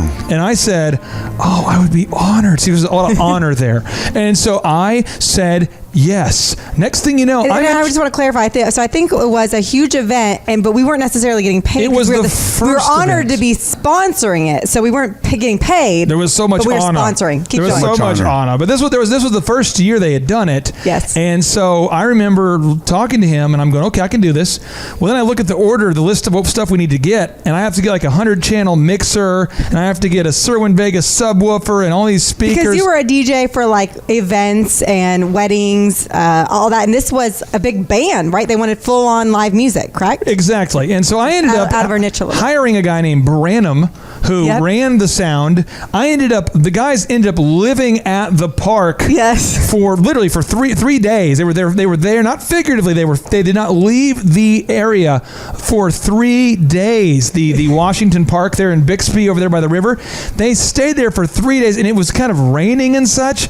And you had to buy tons of equipment. Like $20,000 of gears just for this event, right? I mean, it was and we wouldn't be able to do an event again after like this because it was really out of our niche. And then I think because it was out of our niche, we didn't do like. I mean, what was Sean's reaction when we were done? Oh, well, I think Sean was very grateful. Sean was very grateful, but I was very hateful because I was working there, and what happened was the trade out consisted of media coverage. Oh yeah, and we got him for free too. Got to have the well, barbecue. Fox. What happened is Fox showed up and they panned the camera. They said, "We're reporting live here from Fox 23, yada yada, at the Bixby Blues and Barbecue Festival, and people are having a great time here, folks." And the camera pans by, and I'm like, "Mom, and that's it." We'd been waiting like all day for that. We had our big signs. And after the event, I remember thinking to myself, oh my gosh. And you know what I said? I'm never going to lose this relationship with Sean Copeland because I went to the bottom of Hades and back for this man. And you know what? We've stayed friends this entire time. That's how I met Sean Copeland, was doing that event. And so the apex of the story is Sean, he's a great guy, and he stays in touch with his friends, and he honors relationships, and that's how we met. The bad news was I devoted an enormous amount of time to a completely unprofitable activity that I would never do again unless I was completely out of my mind and unable to, I don't know under what circumstances. The entire space-time continuum, Z, would have to change. I need to add one thing. I think it rained, too, and the equipment all got... It rained the entire time. It was like a monsoon. So, Z, when we come back, we're going to help people get out of that doom loop where you find yourself volunteering for the Bixby Blues and Barbecue Festival without compensation for 3 days straight in the rain. Stay tuned. Welcome back to the Planet's Best Business Show. If you're wanting to start or grow a successful business, you have found your show because we are in the know of what you need to do to start or grow a successful business. And we like to have a lot of fun on the Thrivetime Show, but we also like to teach you very practical steps and tips that we've learned from tycoons, from our own experience, from millionaires, from gurus, from everyday success stories. And one in particular that we're talking about today is Lee Cockrell. He's one of our Thrive15.com partners. He's the former executive vice president of Walt Disney World Resorts. He, by the way, once managed 40,000 people. It's even hard to say. It's hard to say that. 40,000. I mean, it's so many people. That's a lot of zeros there for you, Clay. That's a lot. It'd be like managing Wrigley Field. It'd be like going to Wrigley Field for the Cubs play. Yeah. And looking around and going, all you people, you're with me. Let's go that way. Okay. I mean, just think about that. Hopefully they're not drunk. Yeah, the bleachers, you get beer. Everybody over here, peanuts. There, we're done. I managed you. You're done. Bam, done. You four guys put on a shirt, then you come to work. Okay, well, here's the thing is, so we're talking about his moves. There's 5 moves as we kind of paraphrase some of the moves in his book called Time Management Magic. And this next move is you must fight procrastination. Now, procrastination is a bad thing because what happens is people who are procrastinating, it kills their self-confidence, it kills their momentum, it kills their joy. It's not good. And procrastinating is when you know you need to do something, but you're not doing it, see? You know, Clay, you know what I'm going to do? I think I'm going to fight procrastination tomorrow. All right? Tomorrow I'm going to fight it. Tomorrow's a better day. Right now I'm very busy. Tomorrow's a much better day to fight procrastination. I'm not going to, you know what? I'm busy today. I'm going to fight it tomorrow. We have the Patriots going to be in the Super Bowl here. So I'm trying to memorize every single player statistic before I do anything related to my direct I'm going to roll up up my sleeves tomorrow, and I'm going to fight some procrastinations. I've got to get on Facebook and update myself. I was kind of hoping Z would fight him in his ninja outfit again. Go back to the mask. I'm going to put that on tomorrow too. I'll put that on tomorrow too. Here are moves. These are modern procrastination moves. I'm going to bring them up. I want Wes to tackle this first one here, Wes. So you're having some three a curveball. This is Wes Carter. Ooh, curveball. Wes Carter, the attorney of choice for most of Tulsa, a great American. He is Tulsa's #1 and most humble lawyer. Wes Carter, Winters and King. Here's modern procrastination move number 1. One is you go, well, Facebook. There's a lot of updates I could make. I could update my photo. I could update my galleries. What I could do is I go to LinkedIn. I could update my status, my profile, my boom, my resume. Oh, look, my Twitter has not been updated recently, and so I'm spending like 7 hours a day on my social media updating my things that no one looks at anyway. Boom. How do I deal with this? I think you have to schedule time for your marketing. I mean, it works both ways as an attorney or anyone who gets paid by the hour. If you're not careful, you're behind your desk all day doing things that are making you money, but you're not thinking about your business big picture. And it works the opposite way. If you spend all your time worrying about marketing your business, you're not getting anything done. So I think it's finding that balance that works for your business. That I spend some time thinking about growing and doing a good job on big picture things, but I don't neglect the day-to-day activities of what people are actually paying me to do. Did you have to have like a aha moment to get there when you realized I'm doing all of this one thing and not even paying attention to the other part, or you just had it from the beginning? Well, no, I had the Winters of the Winters and King told me when I first started the firm about a decade ago, be careful, you'll get stuck behind your desk all day doing work because there's so much work to get done that you won't take any time to think about improving, growing, being better. I think that's one of the best pieces of advice I got. So he was like a mentor. He is, yes. Both of our founding partners have been wonderful. And by the way, what's your website, my friend? Where can people learn more about your incredible law firm? www.wintersking.com, or we have one for churches and ministries specifically, which is churchlaw.tv. For all the listeners out there who are in the lobby of Regent Bank right now, you've brought your own radio device into Regent Bank so you can listen while eating your Oklahoma Joe's, your baked beans. It's hard to pay attention sometimes when you're eating the baked beans. You get so mesmerized when you begin to put the baked beans in your mouth. It's hard to listen sometimes. Broadcasting live from the center of the universe. You're listening to The Thrivetime Show. So if it was hard to listen, I got distracted a little bit, my friend. What was that website? One more time there. www.wintersking.com and www.churchlaw.tv. Now here's this next move. Now Z, this is I'm giving you Lee's teaching us a move here, what we should do to manage our time more efficiently. But I am giving you an absolute softball and a chance to completely rip me, and I'm okay with it. I'm ready. I'm eyes wide open. Here we go. So this is Lee's fourth move. You must be mentally present at all times, including when driving. So you must be mentally present at all times. You're in your office, there's a meeting going on, but you're on your laptop working on something else while the whole team. The only reason to have a meeting, by the way, is for everyone to get together and who needs to be there to decide on something. You don't have a meeting unless the people who are there need to be there. So if they don't need to be there, don't have a meeting. But if you're having a meeting, people need to be there. You're on your laptop, you're mentally distracted, or you're in a car, you're listening to John Legend, and you're mentally somewhere else. Now, I know when you're most mentally present. You are making your to-do list, and I can walk in the room, be talking to you. This happened 2 days ago. And by the time I get about a foot away from him, he yells and screams and jumps like he didn't know I was there because you're so focused and mentally present on this list you're making. Would you taser him or something? I mean, no, you would think. I typically put my hood on while I'm doing my to-do list. I have my hood on, and I'll do this, and I'll get my music going, and I'm just typing. I'm like writing a book or typing or do something. I'm just working at it, and then all of a sudden I'm like, and I tell him, I literally put on my blinders so I don't get distracted. Yeah. Now I come in, since the past 2 days, I've come in like this. Scarier than anything, seeing somebody coming into the man cave at 3 a.m. I can see where Vanessa would just absolutely, just a scary person. Okay, Z, scary person. Let me have it. Big and intimidating. Let me have it about being mentally present in a vehicle. You are quite possibly the worst driver I've ever been with, that I know for sure, and you could be the worst driver ever in the history of driving. And that's because you are everywhere else but driving that car. And I tell you what, people talk a lot about generations. and different characteristics of generations. We've got my dad's generation, which they call the greatest generation, World War II veterans, and what an awesome generation that was, and the sacrifices they made. We don't even begin to understand that, and then every generation kind of has their, they give them a name, they kind of have tendencies, but that doesn't stereotype every single one of them. But the millennials, the younger kids of today, being present even when you're talking to them is pretty, what, bro? Makes me a little crazy, bro. I don't know that I can have a conversation with them where they're not, with their phone, bro, trying to talk to you the whole time. You're like, put that thing down, bro. Seriously, when we hide it, destroy it. Here, let me throw it in the Arkansas River. Don't worry, it won't get wet. It's beachfront out there. It'll be okay. You can retrieve it. I have a true millennial story that happened in our office 2 years ago. So funny. Okay. One guy is showing a guy a tattoo. It's going to be a arrow with a circle on it. Sure. And he's showing it to the other guy. And they're in our office on Photoshop going, bro, this is going to be my new tat. And there's like templates you can buy for tattoos. Okay. So the other guy's not even paying, I'm serious, this is a true story. The other guy's not paying attention going, oh, cool, bro. Cool, bro. Yeah, you should see what I'm doing, bro. And the other guy's like on his smartphone going, oh, cool, bro.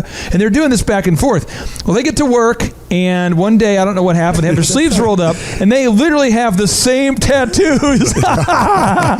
And it's just so, two dudes. It's like if you come to work and you're wearing exactly matching outfits. It always feels kind of weird. Day after day after day after day after day after day. And then neither one of them were paying attention while emailing each other back and forth tattoo ideas. They literally went in, had tattoos done. They were the same. I'm like, what are the chances of that? It's like 1 in a million. It's ridiculous. Here's the trick. Here's the super move. Here's the only way you can ignore your phone. Okay. When you're in a meeting or you're hanging out with your buds or your family, there's only one there's one super move you have to do. What is it? And when we get back, I'm on edge. I'm going to share it with you. Oh, I'm going to stick around inside the box that rocks and down some Oklahoma Joes. We'll be right back. All right, Thrive Nation, welcome back into the conversation. We're talking about time management, how to get more stuff done. And I'm going to tell you this, Henry Ford had a quote back in the day, and he was talking about how, it's hard to build a reputation based upon what you're going to do. Oh, see that it's hard to build a reputation based upon what you're going to do. No, no, it's not. Oh, really? You get the reputation of a procrastinator. Because you're always going to do it. And the thing about doing something and becoming a doer is people are attracted to people who get stuff done. Get her done. And I want to kind of make sure that as we're teaching you these moves that we don't get too far away from our F6s. Okay, because the whole point of being efficient at managing your time is so that you can accomplish your F6 goals. And I'm going to read those off to you, okay? One, you have your faith. Okay? What are your faith goals? Your family, okay? Your friendships. Mm-hmm. Your fitness. Oh, yeah. Your finances. And this just did from our home office. Number 6 is... fun. What a scheduled time to have all some work fun. And no play. Makes Clay a boring dude. Oh, okay. Now here's the deal, Thrivers. So time management, we're going through Lee Cockerell's moves. This is the guy who used to be the executive vice president of Walt Disney World Resorts and a member of the Thrive15.com mentor team. And he talks about this move, how you must be mentally present at all times. We just covered that. But now you have to get started. I mean, eventually you have to get started, Z. Well, I left everybody with the hanger. Oh, I'm so sorry. We got we got to have like a cliffhanger, like light that flashes. Well, what happens is I get so worked up. I'm down in Oklahoma Joe's in between them, and I don't know if he's putting an addictive chemical in there, but I believe he is, and it's causing my brain to just misfire. I need to talk to him about what is the addictive chemical that's completely organic and tastes so good in those Oklahoma Joe's baked beans. Back to the story. Yeah, wow. Set it up again for those who missed, who were just tuning in now. What I was setting up is that the super move on how to not let your phones, i.e. smartphone, interfere with your business meeting, interfere with your friendship meeting. Hey, let's have coffee, okay? And then you're on your phone the whole time. That's not quality time. Or interfere with your family time. There's only one super move you can do. Come on now, give it to us. On there, and that is you take your smartphone, i.e. your phone, and you turn it off. What? I know, that's crazy. I think that scares people. Did I just say that? Could I die? Say that out loud? Is that ethical? Can I die? Is that... Would my heart stop? I feel like my heart is connected to the... What if somebody needs to reach me? It has a pacemaking ability in my phone that keeps my blood flowing. Well, turn off your phone, because I'll tell you this. Okay, you put it on silent, but it still buzzes, right? And you're sitting there, and you're having coffee with one of your best friends, and you haven't seen him in a while, and you're catching up with life, and you're talking, you're face to face, and you're having quality time, as we call it. All right, one of the 5 love languages. You're having quality time, and you're just having a great time. And all of a sudden, you have your phone tucked underneath your leg, and it buzzes, and then you're like, "Oh God, I wonder who that is. I wonder, it could be an emergency." It was probably isn't an emergency, but I wonder. I'll just peek. And next thing you know, you pull that phone out. Hey, we've all done it. Now I watch you at the coffee shops do it. Peeking is where it all goes down. Don't act like you haven't done it. And then all of a sudden you do the slide out move, and you're looking at it, right? It's like my staff. There's no phones allowed on the floor at the optometry clinic, right? They're supposed to be up in their lockers. Hey, you get a 15-minute break every so often. You can go up there and check. If it's an emergency, they could call the landline and say it's an emergency. Get Billy on the phone. So there's no excuse for emergencies, right? And so sure enough, the other day I'm walking through and I see someone in their scrubs pull out their smartphone and do the move, right? To pull it out. Do the move. And they're looking down. They're looking down. It's a super move. And they're looking down at that smartphone, No one can tell they're doing it. And no one's seeing them, but I'm sitting there looking right at them. And then they slip it back into their scrubs and they look up like nothing happened. And I'm staring right at them, and they kind of look back over. They see me, and I'm like, really? One, you're not supposed to have it down here, and 2, you're going to do it in front of me. I mean, can you at least wait till I walk by before you take a peek? Now I have a slight rant I want to go on here. This is fueled by Naval Ravikant. Okay, yeah. He's the guy who, if you get a chance to look up AngelList, it's a company that connects venture capitalists to potential startups. And Naval's the guy who started. He started AngelList, and he's a guy who's very successful. He's a multimillionaire, but he decided to peace out of the game. He said, "Hey, listen, I've made a bunch of money, and I'm peacing out." So he built AngelList, and he basically has a very sustainable income, and he just doesn't want to participate in the game anymore. Sure. And one thing he said during an interview with Tim Ferriss, which I thought was interesting, is Tim was talking to him about Facebook and how relevant he wants to be. And he goes, now he invested in Facebook. Naval and Peter Thiel, these guys invested in Facebook. And he explained this. He said, let me tell you how we designed it from the inside. Facebook is a product where Facebook is a product and you are the product. Work with me. He says, so every time you update your Facebook and you input more information into it, you now are more, the product gets bigger and bigger and bigger. So we want you to stay active and more involved and more involved and more involved and more updates. Broadcasting live from the center of the universe. You're listening to The Thrivetime Show. And he says, we want you to put all your photos in there. We want you to compete with the Joneses. We designed all of this stuff to cause you to engage all the time. And so that you feel like you're trying to compete in a game you can never win. We used gaming mechanics to build this, which is why I never go on it. I don't either. And that's what he was saying. So, and Naval was saying this, and Tim Ferriss is like, what? So you mean you were part of the team? I mean, and he's like, yeah, no, it was created to create it's like a video game where people always want to go to the next level. I don't play video games, so I can't relate necessarily, but it's like they want to keep playing.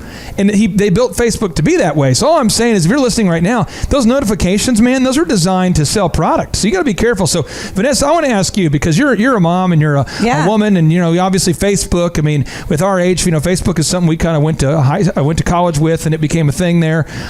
What are your rules for Facebook? How have you tried to tame yourself from Facebook, or where do people get Facebook wrong, or what can we learn about this? So I do have a Facebook. Our kids, none of them have a Facebook, but I have a Facebook. I know you use yours strictly for marketing. I go on.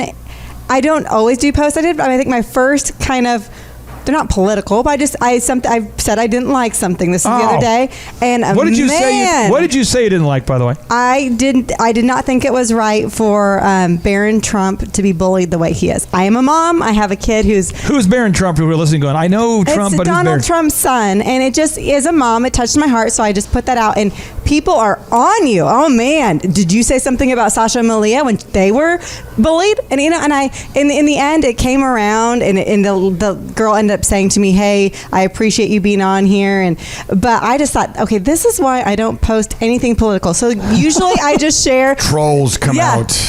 Usually I just share pictures for my family, so my mom can see my dad, who he lives in states away, he can see. So I think it's a great way to share, but you've got to know what your boundaries are. And of course I had the epic story I shared the other day on Clay, which he's too embarrassed to talk about. So I'm not talking about that. Now, Wes, I want to ask you, what are your digital boundaries, my friend? How do you get started and avoid that smartphone killing you, taking your time, distracting you all the time. You have to write deep legal documents, man. You can't be screwing up on that. How do you put on the blinders and focus? Well, during work hours, I have to keep my phone available just for text messages because some of my clients have been lucky enough to get my cell phone number, and so they contact me there instead of my work. And I made a mistake by giving out your cell phone number for referrals for a long time. I'm so sorry about being the cause of that. But hopefully my beautiful wife's not listening right now because at home it's a struggle because people call you, contact you. Facebook's not so much a problem. I can't really scroll down more than 3 posts without my blood boiling about something, and I just turn it off. Yeah. But the text messages and the emails, I have to make a conscious effort to shut those down. Clay's got a move for that. You want to share the move? What, my move? Share your super move. My super move on my Facebook? No, not your Facebook. He's saying that the phone seems to be more. I mean, you had it at a certain point. You said I just turn it off, and then I hate to say this because if you're listening, you're going to be mad. But this is what I do. Basically on Friday at 5, I turn my phone off, and then I'll pick it up Monday again, like at 6 a.m. And I literally this week I looked at it, and I am not kidding. I learned this move from Peter Thiel, the guy who funded Facebook. I read his book, and he was talking about this. He calls it time management. He calls it a digital delay. But some people will email all the time, like every 2 minutes. And if you respond, they'll just keep doing this all the time. So what you do is you don't respond from Friday until Monday. And usually they've solved their own problem. When you see it, they're like, oh, never mind, I got to figure it out. And this happens all weekend without me knowing. And my brain would literally explode if I engaged in that. Now, see, for people who want to go deeper into time management, deeper into planning out their schedule, deeper into becoming successful, they have 3 things that they can do right now, my friend. I'm going to say they have 4. 4? I'm going to fight you on this. I'm going to say 4. Okay, thing number 1, they can go to Thrive15.com and explore the world's best online business school and business coaching platform. It's just $19 a month. Thrive15.com. You'll spend more at Starbucks having the meeting with your friend while you're checking your phone out. You'll spend more than $19. So yeah. What's move number 2? What's move number 2? The dose. Well, we have in-person workshops. They're usually monthly, but you can get on Thrivetimeshow.com and see when the next one's coming up. We just had one last week. Big success. And if you Google Thrive 15 Conference, you'll find all about it. Yeah, there are tons of reviews for people who were there. I think we had 128 video reviews, and they're really good stuff. Now, the third thing you could do is you could say, listen, I want one-on-one business coaching. I need that one-on-one mentorship. And again, you go to Thrive15.com and just fill out the schedule a free consultation with a coach, and we'll get you taken care of. And see, what's the 4th one? The 4th one is so obvious. What Clay. is? I don't know. Look around you. Look around you. The Thrivetime Show. Talk Radio 1170, Monday through Friday, 12 to 2. You can catch the podcast on Thrivetimeshow.com. Yeah, go up there, get those podcasts. Sharing is caring. Share with somebody. And as always, the 3, 2, 1, boom. All right, JT, so hypothetically, in your mind, what is the purpose of having a business? To get you to your goals. So it's a vehicle to get you to your destination. Whoa. And would you need profits to get there? I mean, is when you have a business that's successful, in your mind, in your expert opinion, would you need profits to get you to your goals? Yeah, because if you have a $15 million business, but you have $15 million of expenses, it's kind of pointless. Holy crap. All right, so the question I would have here for you, if you could take 10 minutes or less and see if you could save $3,000 a year by reducing your credit card fees, would you do it?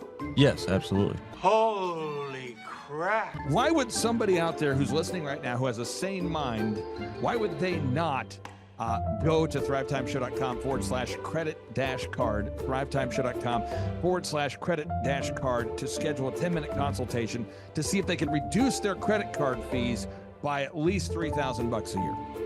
Why would they not do it? Yeah, why would they not do it? Maybe because they didn't understand how you said the website. This tree is a symbol of the spirit of the Griswold family Christmas.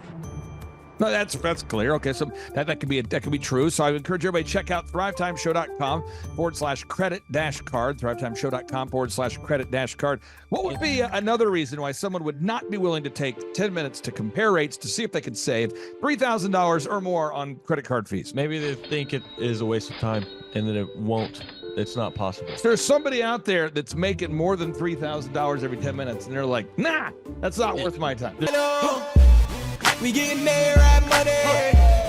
We getting there, right money. There's probably someone out there Okay. They would think that. Well, I'll just tell you, folks, if you're out there today and you're making less than $3,000 per 10 minutes, I would highly recommend that you go to thrivetimeshow.com/credit-card because you can compare rates, you can save money.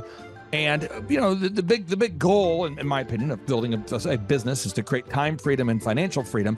And in order to do that, you have to maximize your profits. Holy crap.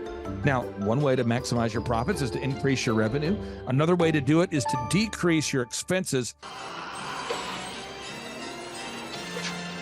It's a profit deal. It takes the pressure off. JT, is there any other reason why somebody would not be willing to take 10 minutes to compare rates to see if they could save a total of $3,000 a year on average? I am at a loss and I cannot think of any other. Shampoo is better. I go on first and clean the hair. Conditioner is better. I leave the hair silky and smooth. Oh, really, fool? Really? Stop looking at me, Swan. Well, let me tell you a good story here real quick here. I actually, years ago, compared rates with this company here called IPS. It's Integrated Payment Services. And I scheduled a consultation. I don't know that I was skeptical. I just thought, whatever, I'll take 10 minutes. I'll compare rates. I can't tell. You can tell me I'm a doctor. No, I mean, I'm just not sure. Or can't you take a guess? Well, not for another 2 hours. You can't take a guess for another 2 hours? And in my case, my particular case, I save over $20,000 a year. Holy crap. Wow. Which is, like groceries when my wife goes to the organic stores. Find everything you need today? Yeah. Great, okay. Oh, God.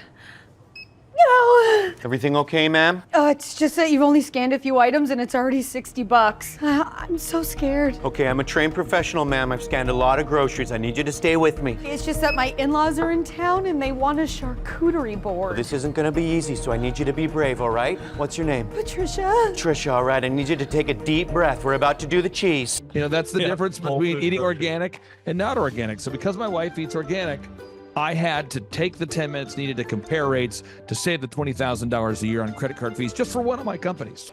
One question, what's the brand name of the clock? The brand name of the clock, Rod. Do we have it? Name of the clock. It's an elegant from Ridgeway. It's from Ridgeway. Let's buy the clock and sell the fireplace. So I encourage everybody out there, go to thrivetimeshow.com/credit-card. You schedule a free consultation, request information. A member of our team will call you. They'll schedule a free consultation. It should take you 10 minutes or less. And they're going to compare rates and see if they can't save you more than $3,000 a year off of your credit card processing. You were hoping what? I wouldn't owe you money at the end of the day. No, you don't owe us money. Because at the end of the day, the goal of a business is to create time freedom and financial freedom. In order to do that, you need to create additional profits.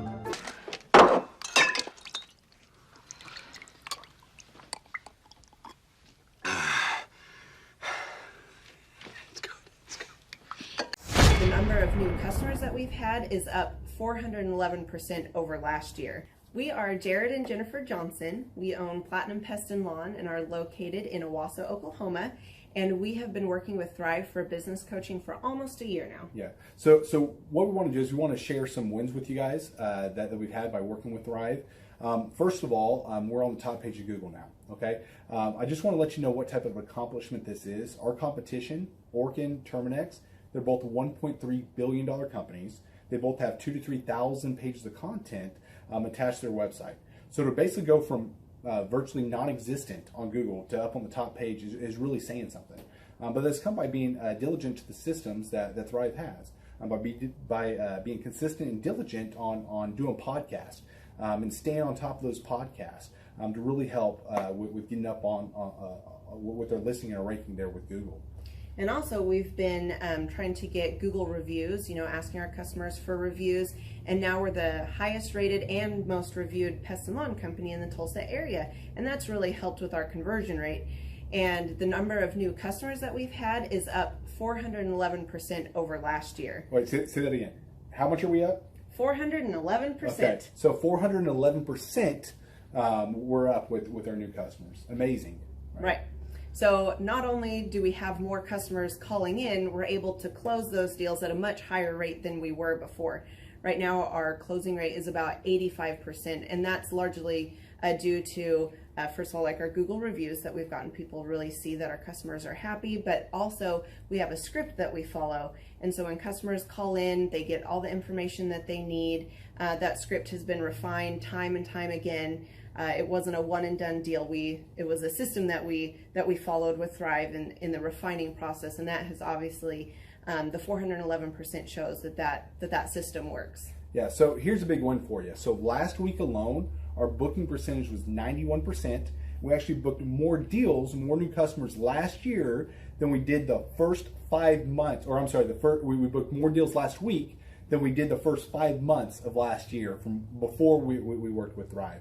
So again, we booked more deals last week than the first 5 months of last year. And it's incredible. But the reason why we have that success is by implementing the systems that Thrive has taught us and helped us out with. Some of those systems that we've implemented are group interviews. That way we've really been able to come up with a really great team. We've created and implemented checklists. That way everything gets done and it gets done right. It creates accountability. We're able to make sure that everything gets done properly, both out in the field and also in our office. And also doing the podcast, like Jared had mentioned, that has really, really contributed to our success. But that, like I said, the diligence and consistency in doing those and that system has really, really been a big blessing in our lives. And also, it's really shown that we've gotten the success from following those systems. Yeah. So before working with Thrive, we were basically stuck. Really no new growth with our business. And we were in a rut and we didn't know. The last 3 years, our customer base had pretty much stayed the same. We weren't shrinking, but we weren't really growing either. Yeah, and so we didn't really know where to go, what to do, how to get out of this rut that we're in. But Thrive helped us with that. They implemented those systems. They taught us those systems. They taught us the knowledge that we needed in order to succeed. Now it's been a grind. Absolutely, it's been a grind this last year. But we're getting those fruits from that hard work and the diligent effort that we're able to put into it. So again, we were in a rut. Thrive helped us get out of that rut. And if you're thinking about working with Thrive, quit thinking about it and just do it. Do the action, and you'll get the results. It will take hard work and discipline, but that's what it's going to take in order to really succeed. So we just want to give a big shout out to Thrive, a big thank you out there to Thrive. We wouldn't be where we're at now without their help.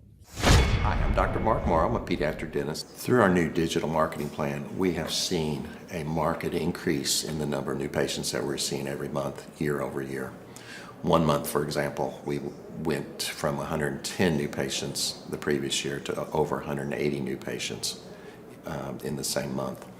And overall, our average is running about 40 to 42% increase month over month, year over year. The group of people required to implement our new digital marketing plan is immense, starting with a business coach, videographers, photographers, web designers. Back when I graduated dental school in 1985, nobody advertised.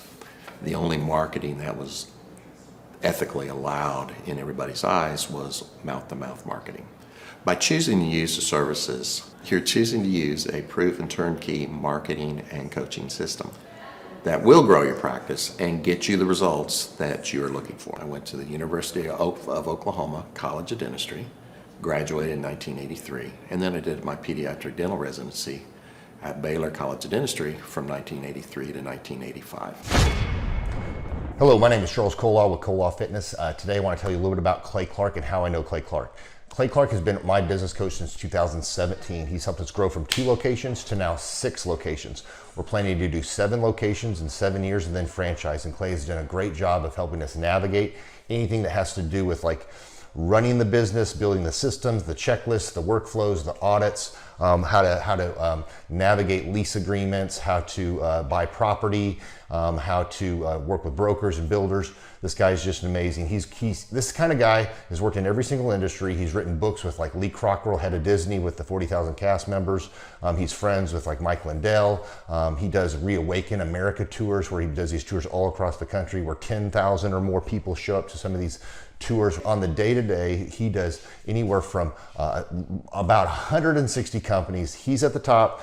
He has a team of business coaches, videographers, and graphic designers and web developers, and they run 160 companies every single week. So think of this guy with a team of business coaches running 160 companies. So in the weekly, he's running 160 companies. Every 6 to 8 weeks, he's doing Reawaken America tours. Every 6 to 8 weeks, he's also doing business conferences where 200 people show up, and he teaches people a 13-step proven system that he's done and worked with billionaires, helping them grow their companies. So I've seen guys from startups go from startup to being multimillionaires, teaching people how to get time freedom and financial freedom through the system. Critical thinking, document creation, putting it into organizing everything in their head to building it into a franchisable, scalable business. Like one of his businesses has like 500 franchises. That's just one of the companies or brands that he works with. So amazing guy. Elon Musk, kind of like smart guy. He kind of comes off sometimes as socially awkward, but he's so brilliant, and he's taught me so much. When I say that, like Clay is like, he doesn't care what people think when you're talking to him. He cares about where you're going in your life and where he can get you to go. And that's what I like most about him. He's like a good coach. A coach isn't just making you feel good all the time. A coach is actually helping you get to the best you. And Clay has been an amazing business coach. Through the course of that, we became friends. I was really most impressed with him is when I was shadowing him one time. We went into a business deal and listened to it. I got to shadow and listen to it. And when we walked out, I knew that he could make millions on the deal. And they were super excited about working with him. And he told me, he's like, I'm not going to touch it. I'm going to turn it down, because he knew it was going to harm the common good of people in the long run. And the guy's integrity just really wowed me. It brought tears to my eyes to see that this guy, his highest desire was to do what's right. And anyways, just an amazing man. So anyways, impacted me a lot. He's helped navigate anytime I've got nervous or worried about how to run the company, or navigating competition and an economy that's like, I remember we got closed down for 3 months. He helped us navigate on how to stay open, how to get back open, how to just survive through all the COVID shutdowns, lockdowns. I'm Rachel with Tip Top Canine, and we just want to give a huge thank you to Clay and Vanessa Clark. Hey guys, I'm Ryan with Tip Top Canine. Just want to say a big thank you to Thrive 15. Thank you to Make Your Life Epic. We love you guys, we appreciate you, and really just appreciate how far you've taken us. This is our old house, right? This is where we used to live a few years ago. This is our old neighborhood. As you can see, it's nice, right? So this is my old van and our old school marketing, and this is our old team. And by team, I mean it's me and another guy. This is our new house with our new neighborhood. This is our new van with our new marketing, and this is our new team. We went from 4 to 14, and I took this beautiful photo. We worked with several different business coaches in the past, and they were all about helping Ryan sell better and just teaching sales, which is awesome, but Ryan is a really great salesman. So we didn't need that. We needed somebody to help us get everything that was in his head out into systems, into manuals and scripts, and actually build a team. So now that we have systems in place, we've gone from 1 to 10 locations in only a year. In October 2016, we grossed 13 grand for the whole month. Right now it's 2018, the month of October. It's only the 22nd. We've already grossed a little over 50 grand for the whole month, and we still have time to go. We're just thankful for you, thankful for Thrive and your mentorship, and we're really thankful that you guys have helped us to grow a business that we run now instead of the business running us. Just thank you times 1,000. The Thrivetime Show 2-day interactive business workshops are the highest and most reviewed business workshops on the planet. You can learn the proven 13-point business systems that Dr. Zellner and I have used over and over to start and grow successful companies. I mean, we get into the specific steps on what you need to do to optimize your website. We're going to teach you how to fix your conversion rate. We're going to teach you how to do a social media marketing campaign that works. How do you raise capital? How do you get a small business loan? We teach you everything you need to know here during a 2-day, 15-hour workshop. It's all here for you. You work every day in your business, but for 2 days you can escape and work on your business and build these proven systems so now you can have a successful company that will produce both the time freedom and the financial freedom that you deserve. You're going to leave energized, motivated, but you're also going to leave empowered. The reason why I've built these workshops is because as an entrepreneur, I always wish that I had this. And because there wasn't anything like this, I would go to these motivational seminars, no money down, real estate, Ponzi scheme, get motivated seminars, and they would never teach me anything. It was like you went there and you paid for the big chocolate Easter bunny, but inside of it, it was a hollow nothingness. And I wanted the knowledge, and they're like, oh, but we'll teach you the knowledge after our next workshop. And the great thing is we have nothing to upsell. At every workshop, we teach you what you need to know. There's no one in the back of the room trying to sell you some next big get-rich-quick, walk-on-hot coals product. It's literally, we teach you the brass tacks, the specific stuff that you need to know to learn how to start and grow a business. And I encourage you to not believe what I'm saying, and I want you to Google the Z66 auto auction. I want you to Google elephant in the room. Look at Robert Zellner and Associates. Look them up and say, are they successful because they're geniuses, or are they successful because they have a proven system? When you do that research, you will discover that the same systems that we use in our own business can be used in your business. Come to Tulsa, book a ticket, and I guarantee you it's going to be the best business workshop ever, and we'll even give you your money back if you don't love it. We've built this facility for you, and we're excited to see you. If we go back 8 years ago, think about the number of clients you had back then versus the number of clients you have now. As a percentage, what has been the growth over the past 8 years, do you think?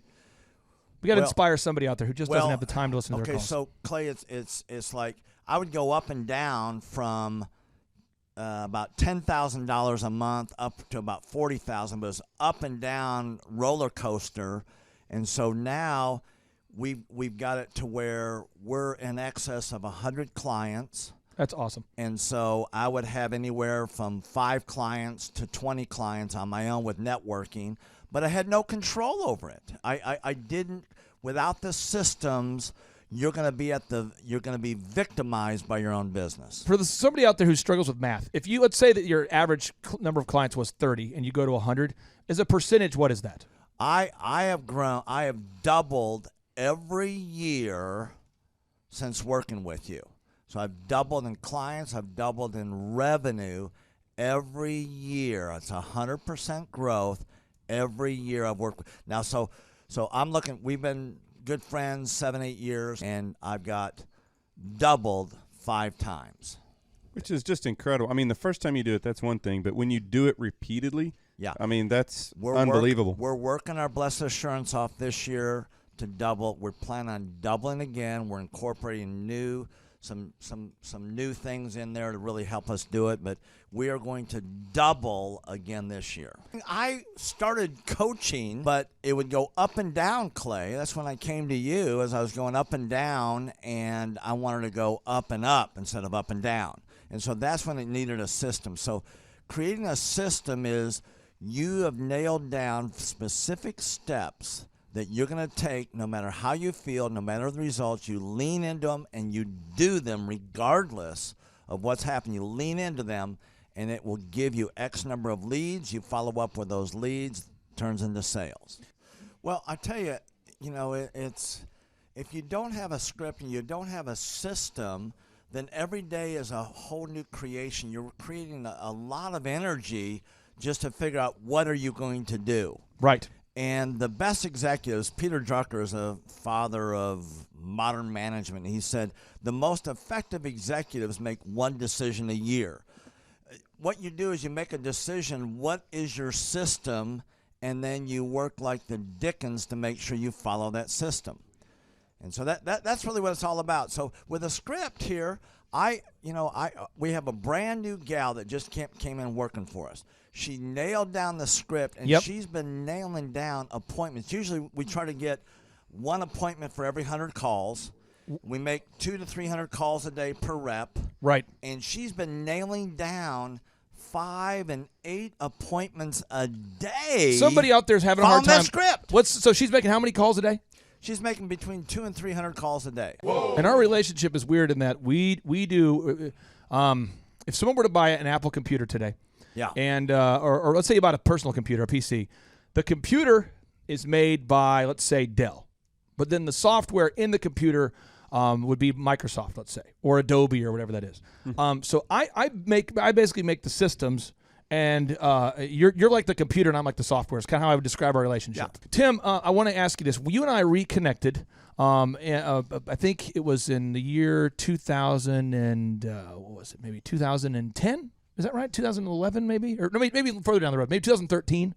2012. Okay, so 2012, and at that time I was 5 years removed from the DJ business, and you were how many years removed from tax and accounting software? It was about 10, 11 years. We met. How did we re-meet? What was the first interaction? There was some interaction where you and I first connected. I just remember that somehow you and I went to Hideaway Pizza. But do you remember when we first reconnected? Yeah. Well, we had that speaking thing that. There it was. So it was Victory Christian Center. I was speaking there.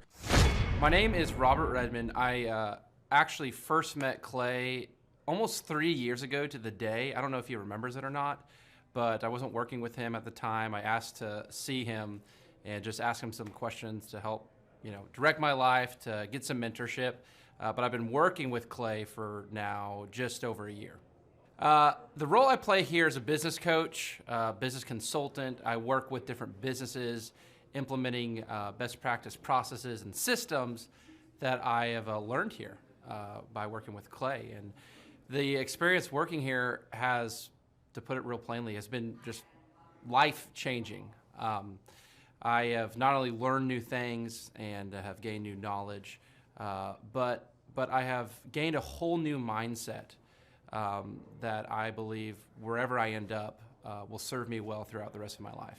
Since working with Clay, I have learned so much. I mean, I would like to say almost everything about business in terms of the different categories. I haven't learned it all, but I've learned all about marketing. I've learned about advertising. I've learned about branding. I've learned how to create a sales process for organizations in any industry. I've learned how to sell.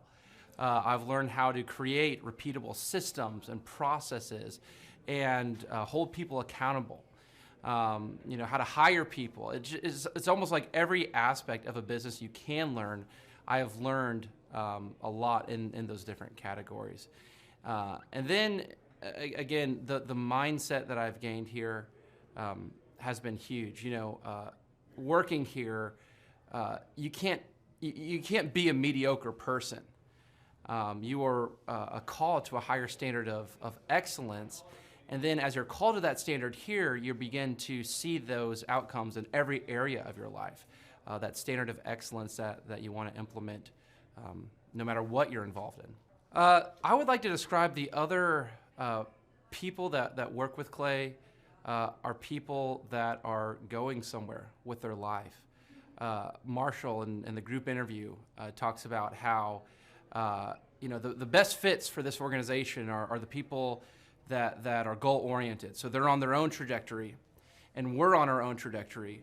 And the best fits are those people where there can be a mutually beneficial relationship, that as we pursue our goals and we help the business pursue those goals, the business helps us pursue our goals as well. And so I'd say people that are driven, people that want to make something of their lives, people that are goal-oriented, they're focused, and they're committed to overcoming any adversity that may come their way. Clay's passion for helping business owners grow their businesses it's unique in that I don't know if there's anyone else that can be as passionate. Whenever a business starts working with Clay, it's almost as like Clay is running that business in the sense that he has something at stake.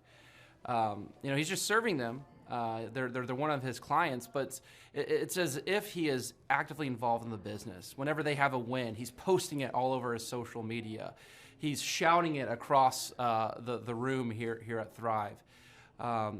He's sending people encouraging messages. He can kind of be that life coach and business coach in terms of being that a motivator and that champion for people's businesses. It's again unique because there's no one else I've seen get so excited about and passionate about other people's businesses.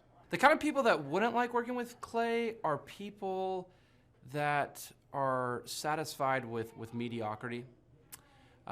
People that want to get through life by just doing enough, by just getting by. People who are not looking to develop themselves, people who are not coachable, people who think that they know it all and they're unwilling to change. I would say those are the type of people. In short, anyone that's content with mediocrity would not like working with Clay. So if you're meeting Clay for the first time, the advice I'd give you is definitely come ready to take tons of notes. Every time Clay speaks, he it gives you a wealth of knowledge that you don't want to miss. I remember the first time that I met Clay, I literally carried a notebook with me all around. I was looking at this notebook the other day, actually. I carried a notebook with me all around, and I just took tons of notes. I filled the entire notebook in about 3 or 4 months, just from being around Clay, following him, and learning from him. And then I would say, come coachable. Be open to learning something new. Be open to challenging yourself. Be open to learning and adjusting parts about you that need to be adjusted.